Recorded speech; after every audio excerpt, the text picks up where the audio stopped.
ഹോർമൂസിന് മുന്നിൽ മുട്ടുമടക്കി ഇറാൻ കപ്പൽ ആക്രമിച്ചത് തെറ്റുപറ്റിയെന്ന് ഇറാൻ ഇപ്പോൾ സമ്മതിച്ചിരിക്കുകയാണ്. BLM കേരള തമിഴ്നാട് പോണ്ടിച്ചേരി രഹസ്യമായി ട്രംപിനോട് പറഞ്ഞതായിട്ടാണ് വെളിപ്പെടുത്തിയിരിക്കുന്നത്. അതേസമയം ഹോർമൂസിൽ ലോകത്തെ വിറപ്പിച്ച നീക്കത്തിന് പിന്നിൽ ഇറാൻ പിന്നോട്ടടിക്കുകയാണോ എന്നതാണ് ചോദ്യം.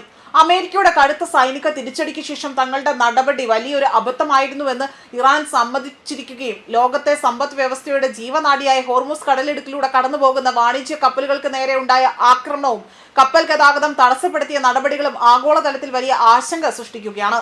എന്നാൽ ഇപ്പോൾ പുറത്തുവരുന്ന ഈ വാർത്തകൾ പ്രകാരം ഈ സംഭവങ്ങൾ മേഖലയെ വലിയ യുദ്ധത്തിലേക്ക് തള്ളിവിടുമെന്ന് തിരിച്ചറിഞ്ഞുകൊണ്ട് ഇറാൻ നിലപാട് മയപ്പെടുത്തിയിരിക്കുന്നു എന്ന സൂചനയാണ് പുറത്തുവരുന്നത്. ഹോർമൂസ് കടലിടുക്കിൽ സൈപ്രസ് പതാക ഘടിപ്പിച്ച ഒരു കപ്പലിന് നേരെ ഇറാൻ ആകട്ടെ ശക്തമായ ആക്രമണമായിരുന്നു കഴിഞ്ഞ ദിവസം നടത്തിയത്. ഇതിന് പിന്നാലെ തന്നെ ഹോർമൂസ് കടലിടുക്ക് അടച്ചതായി ഇറാൻ പ്രഖ്യാപിച്ചു. ഇറാന്റെ ഈ പ്രകോപനത്തിന് തൊട്ടു പിന്നാലെ തന്നെ അമേരിക്കൻ സൈന്യം ഇറാൻ ആകട്ടെ ലക്ഷ്യസ്ഥാനങ്ങൾക്ക് നേരെ അതിശക്തമായ ബോംബ് ആക്രമണമാണ് അഴിച്ചുവിട്ടത്.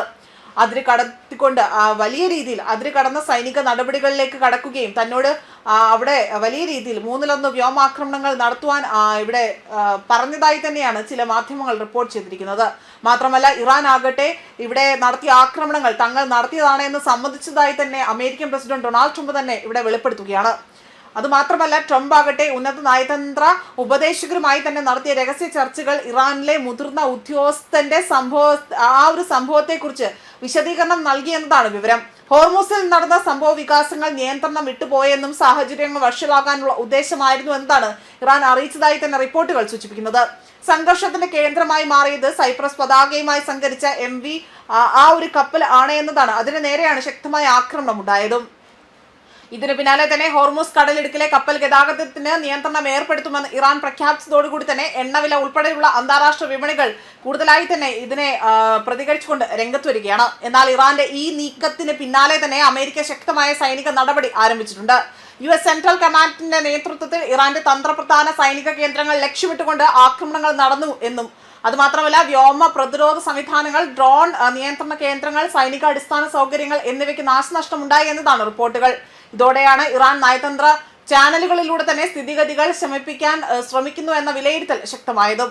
ഹോർമൂസ് കടലിടുക്ക് ലോകത്തിലെ ഏറ്റവും പ്രധാനപ്പെട്ട ഊർജ്ജ വ്യാപാര പാതകളിൽ ഒന്നായതിനാൽ തന്നെ അവിടെയുള്ള ഏതൊരു സംഘർഷവും ആഗോള സമ്പദ് വ്യവസ്ഥയെ നേരിട്ട് ബാധിക്കുമെന്നുള്ള സാധ്യതയും നിലനിൽക്കുന്നുണ്ട്. ഇപ്പോൾ ലോകം ഉറ്റുനോക്കുന്നത് ഈ നിർണായക ചോദ്യമാണ്. അതായത് ഇത് പശ്ചിമേഷ്യയിൽ പുതിയ സമാധാന ശ്രമങ്ങളുടെ തുടക്കമാകുമോ അതോ അടുത്ത ഏറ്റുമുട്ടലിന് മുൻപുള്ള ഒരു താൽക്കാലിക ഇടവേള മാത്രമാണോ എന്നതാണ് ഇവിടെ എടുത്തു പറയുന്നത്. മാത്രമല്ല ഇറാന്റെ ഈ രഹസ്യ കുറ്റസമ്മതം കൊണ്ട് മാത്രം തൃപ്തിപ്പെടാൻ വാഷിംഗ്ടൺ തയ്യാറല്ല എന്നും ചരക്ക് കപ്പലുകളെ ആക്രമിച്ചുകൊണ്ട് അത് തെറ്റാണ് എന്ന് ഇറാൻ പരസ്യമായി സമ്മതിച്ചു എന്നതാണ് അമേരിക്കയുടെ പ്രധാന ആവശ്യമായി തന്നെ പറയുന്നത്. ന്യൂസ് ഡെസ്ക് കർമ്മ ന്യൂസ്.